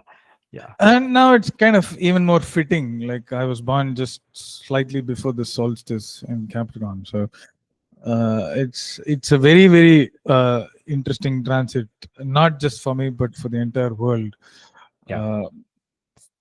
We're also hitting that point here too, to make note here that anything in fire and an air when we're hitting the ingresses at 0 degrees, I think is an important thing here. It has been this year and it will be next year. You know, these early degree air and fire placements are we've been doing the setup here a little bit this year for next year. So, you know, and again, it's just something that popped in my head. Yeah. Yeah. So I think the next big thing will be Saturn turning direct. So yeah. Wait a second, Aswin. Let me just say this for the video. yeah, On the 22nd here and into the 23rd, Mercury's going to trine Saturn for the second time while it goes backwards. Mercury already did this back on October 25th. Mercury first trined Saturn, Mercury in Scorpio. It does it again on November 22nd. And then even on the same day, Mercury trines Jupiter at 25 degrees. And it did this back on the 24th and 25th of October. For those following the Mercury story, we have the second time here, and it's just to make note of that. So yeah, that's great. Yeah. Oh, and then let me just say on the 24th, let's see if we can, what do you have there? We can leave it here maybe. Yeah, we have it. Oh, you're going there. You're going to go to Venus Sun or Venus Mercury conjunction? I was just following what you were saying. Yeah, with the let's charts. just make a note here. The Venus Mercury conjunction in Scorpio at 22 degrees I wrote here, it's a very intimate, private talk is happening here. Yeah, I think it's probably the culmination of the new moon itself. Like whatever work that was done during the new moon, I think it's slowly kind of culminating and coming together with this Venus Mercury conjunction in Scorpio. Oh yeah, yeah. Yep. So taking notes of that. On the 26th, if we were to just go really quick here, we do a Venus trine Jupiter aspect. It's pretty good. And obviously this isn't just Venus Jupiter, this is Venus Saturn too. That's happening here. And it's one of the aspects here that we could say is the Grand Water Trine, another chapter in this Grand Water Trine story that's happening. I think Venus professes here and is held by Jupiter is what I wrote. I don't know why I wrote that, but you know, there's actually an emotional comfort here. Things can be very calming actually, and very supportive on an emotional level here because of the aspects with these planets, because of Jupiter and because of Saturn. I wrote emotional tolerance here, and I said Saturn gives security and form to Venus. So that's really nice. I think I like the word form. Yeah. It's very meaningful here with Saturn trine Venus. So yeah. So somebody wants to, does somebody ask somebody in a relationship for something around this time?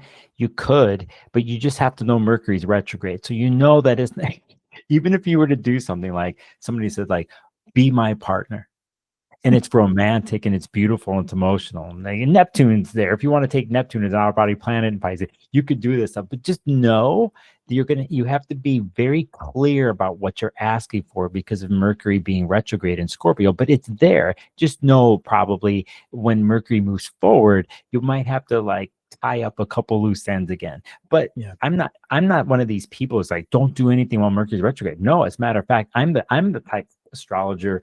Depending on the person, it just depends on the person. But let's just say in this case, I like the profession of truth here because there's one thing about speaking truth logically, but it's one thing if Mercury's having to revamp and investigate itself for weeks and become very clear, even during a Mercury retrograde, about what it feels at the core for something. And if it's something like in a relational story and it's something serious with you want to create something with deeper underpinnings, then something like this could be very useful. But I don't think you can't be nonchalant about it. You just can't. I like that. You can be nonchalant about it. No. It's serious business here, but it's serious, but it could be immensely loving and supportive here. You know, and we don't want to get completely caught in a water fantasy, but with Jupiter and Saturn and Mercury there and Venus, I don't know, it's pretty good. I like it. I So like it too. yeah, I you think were getting followed by Mercury conjunct Venus. I think we are Saturn direct. looking at Saturn and Mercury going direct on subsequent days. Yeah. So, uh, yeah, I think it's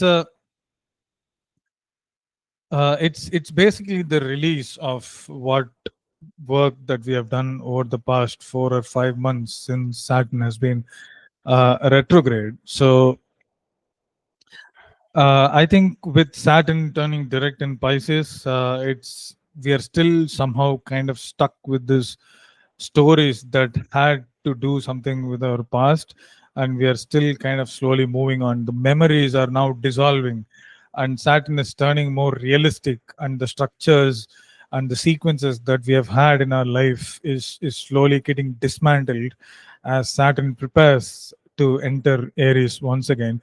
So I think we are still in this phase of uh, like think about the Lord of the Rings, where in the two towers, where Saruman gets killed towards the end, or maybe towards the beginning of the third part, and everywhere around is water, and people need to kind of slowly get away from there. I think we are somehow in that kind of a situation after the rain or storm.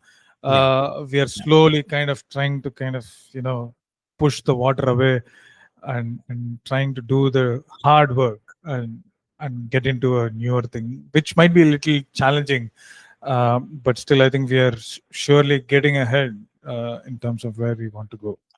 Ashwin, I have something else coming up for me. It's funny what different cultures do when sometimes when we mourn the past, or there's a family member that has passed away and maybe passed away 2 weeks ago or 10 years ago. But some of us do rituals to remember the past and what we do, but we still have to move forward in life. Yeah, We still have to move forward. And so, a moment like this reminds me of something like that. This moving forward, we're looking at the past of a tied in, but with Jupiter there and the intimacy of Scorpio, can we honor the past for better or worse? And in a sense, find sometimes we have to find forgiveness with ourselves in the past, or memory, or ancestry, or family. I'm bringing this up because of Jupiter and Cancer. And sometimes when we deal with Saturn and Pisces, like as the whole of what we are, when we're dealing with the profoundness of life, yeah, and so when we have a place like this and the remnants, like the flooding you're talking about in the aftermath, we have to come to terms with something like that. And I think of death, and I think of those in our past. So I don't know what it is from where you're from. I know what it is from as someone who's Greek and Ecuadorian, also an American, but there's certain things in our culture and family that we do to move forward. But there's an altar there. There's an acceptance, and we don't want to get stuck per se in the story, but at some point we have to move through yeah, the emotional story. And we still get to honor the past and traditions, and we carry that story with us. sure, But yeah, I think it's critical to understand what we carry with us, and we have to understand what is a burden and what we have to leave behind. And one has to come to terms with that emotional burden. And I think they could change a story and narrative in moments like this. So I think Mhm. about forgiveness. I think about acceptance, dealing with this aftermath that you're talking about, and then slowly moving forward. So Yeah. I I think don't with the know. nodal axis, there is some amount of grief that we all are dealing with at different levels. Yeah. And I just feel like this south node in Virgo is this key for us to kind of leave this baggage behind, but Yep. still kind of honor the memory, as you said, Yep. and move past, because there is a reality, there is a new reality that is waiting ahead. And I think it is important for us to kind of shake hands with that new reality and move forward. Yeah, no matter how difficult too, or how Yeah. fearful someone could see what's coming, the new reality, right? If we Yeah. took it on a global level, and I'm being very optimistic here, but we mentioned the immigration challenges that are happening in the world. this isn't the first time it's ever happened in Sure. history. Everybody knows world history. We know as humans we're migrating across borders and mixing, and things change over time. You Yeah, know, it happens. Yeah. it happens. And so I think it depends on the mundane level how someone can come to understand that, if they and they're like resisting what is coming, and then having to mourn what that is. And I think we're doing this in our personal lives, and I think the world or each country, they're having to come to terms with something like this. Yes. So No, I think it's, yeah, I think we need to look at all this from a very holistic point of view, especially in terms of conservatism and immigration, because all this is signified by the cycles of Saturn and Jupiter, and Saturn and Jupiter kind of always uh, keep moving. They don't just stay at a place. So the fire conjunction means one thing for the world, and followed by that earth, air and water, everything means something. So air conjunctions have just begun. So air conjunction is kind of you know blasting everything open and setting new things. And conservatism, especially with Saturn being in Aquarius and now in Pisces, is kind of slowly rising, and we are all shifting towards that newer global reality, which in a way is also kind of needed. If like you mentioned again, this Jupiter in Cancer trying to safeguard the home, or the indigenous traditions, or whatever it is. So I think everything has a role to play in this larger scheme of things that is basically unfolding in front of us. yeah. Uh, No, I'm with you. I'm with you. And again, we're at a moment here where we're talking about this chart and Saturn stationing and stuff, and it's a thing to remember next year when we start to do Jupiter and Saturn in a different way, right? yeah, I think the realities will shift. The flavors that Saturn and Jupiter will present at that point, when both of these planets enter fire, will be entirely different, and we are looking at an Oh, entirely we're gonna have it with eclipses. we have three we're gonna be eclipses doing it. next Yeah, year. yeah. Yeah, one falls in March and another two in August, if people want to have a heads up. So Mercury turns direct, and then we have Venus opposing Uranus right on 30th or 29th of November. And the last one is Venus entering Sagittarius. I think that is a very interesting transit as well. Um, opening up. Venus goes through the release. Venus now is going to go through the breakthrough and the release and the independence move. And the sun's already done Venus, then Mars has already done it. Here comes Venus to do it. And again, I think after everything Venus has gone through, we look at the lunation, part of the new moon, and the connections to the other bodies there. For those who use Uranus here, I said a couple of days before this, if you're going to ask for something and do something with Venus and Mercury and Jupiter and Saturn, it's there. But things get thrown off a little bit here with Uranus being on the opposite side of it, and also gives a different viewpoint. But it's more just to keep it simple. Whenever Uranus on the opposite side, I just think of release and the breaking off and new something, just a new point of view here. So. But yeah, would you consider older things appearing in a new way? Because I always feel that with Venus squiring the nodes in the bendings, there is a profound chance for us to kind of meet someone from the past and develop something new. So it's a kind of a karmic beginning, or a new beginning, or something like that, but with something that's very familiar and very much known to us. At least it feels very familiar. Even if the person is new, maybe they feel very familiar to us, and it's almost like this this inner battle between us, whether or not we should take this, is kind of there. it's funny. The It's funny you say this, because we're just talking about memory in the past, and then we're talking about how something feels familiar in a different kind of way that has to do with the past, right? And what happens. And you're right. And then when Venus goes into Sagittarius here, and then its connection with the nodes and what's going to happen here,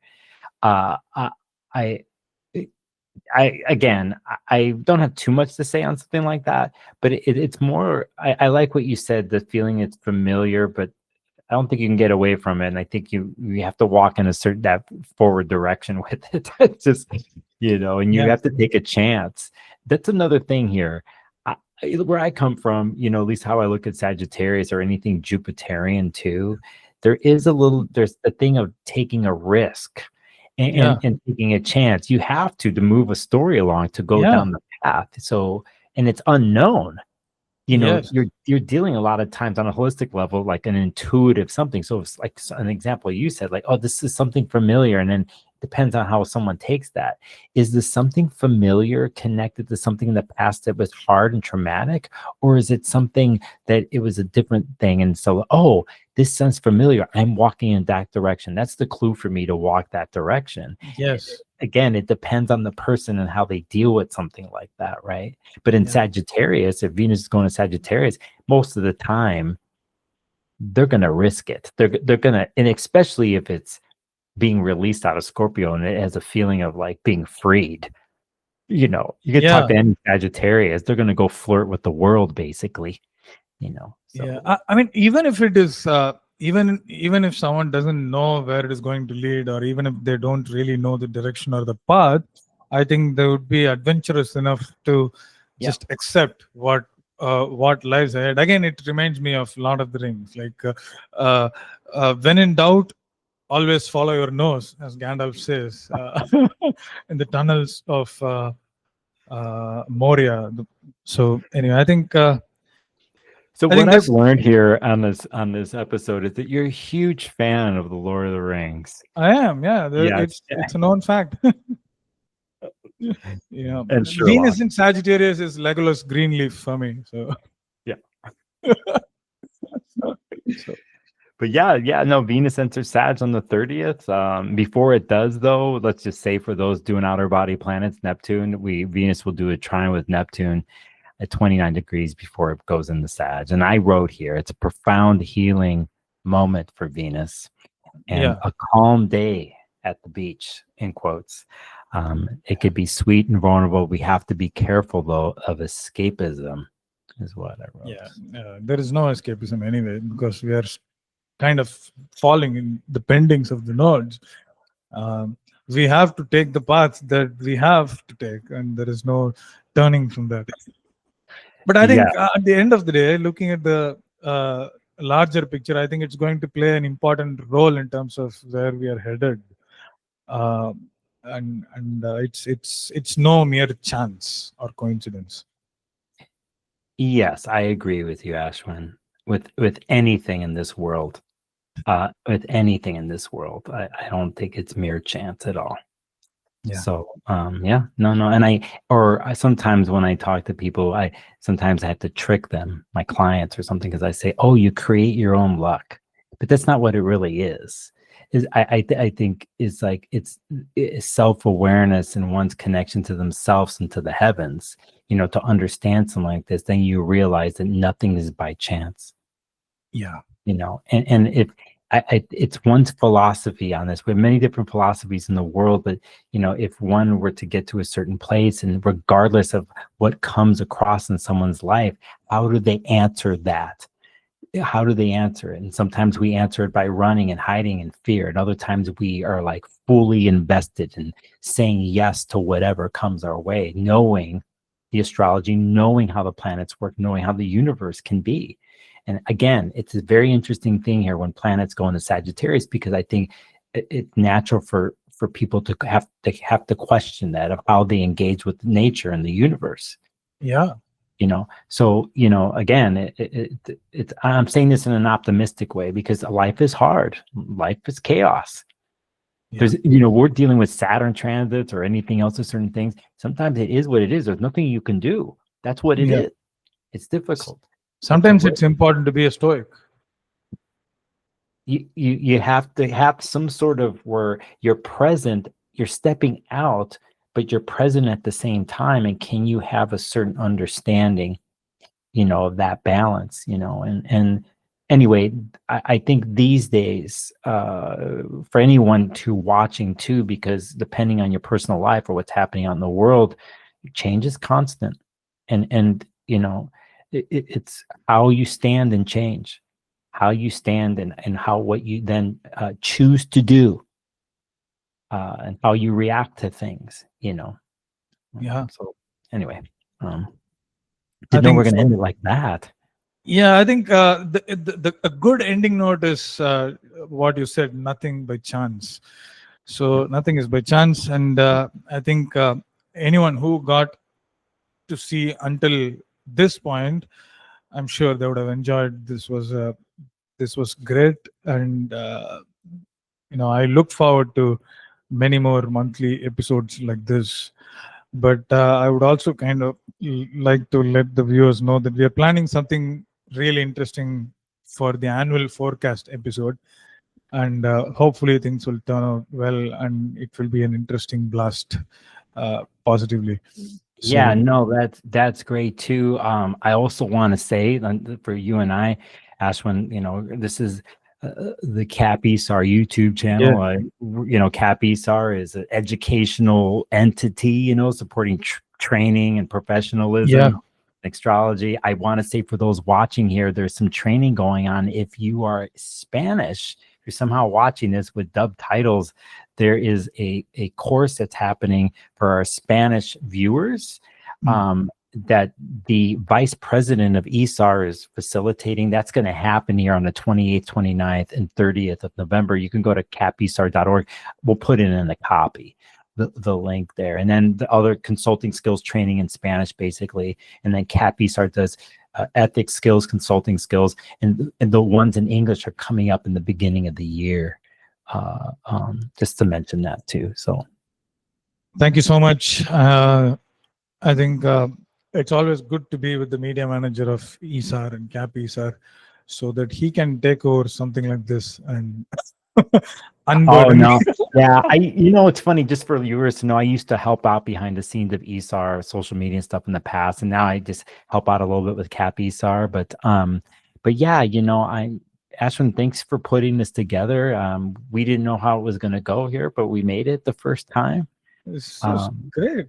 Yeah, we did it a little differently, I think, and we again, the next time Very we do organic. next time I do this, I have to make sure I come with some movie references like you did. I'm gonna No, have to think. I don't know. I'm just kind of being spontaneous here because No, I love this about you. Oh, by the I way, like a lot of do you things. mind saying where your Mercury is? My Mercury is in Capricorn. Ah, the next. Okay, I have to say this. We did in the mid-October, we did Mercury, Mars, and Scorpio conjunction. And then there's the one we saw here in mid-November with Mercury, Mars, and Sag. Guess where the next one is? It's going to be in Capricorn. Capricorn. Yeah. The next conjunction, Mercury is going to finally speed up down the line when we get to that happening. Then the next conjunction that's happened is there. Just so you know, in case you haven't looked that far, Ashwin. Thank you so much. Yeah, I think for more information, you can all reach out to capisar.org, as Nicholas mentioned. And you can also subscribe to CAPISAR's newsletters, and info@capisar.org is their email ID. And if you're still here watching, you can help the Subscribe. channel by pressing the subscribe button and hitting the bell. Yeah. I think it will be interesting to see how people receive this, and I think we would be very, very happy to see some comments or feedback. So that I think this was a great session, but I think this is going to evolve as we continue to do it. So thank you, Nicholas, for joining. This was amazing, and thanks everyone for watching, and we'll see you next time.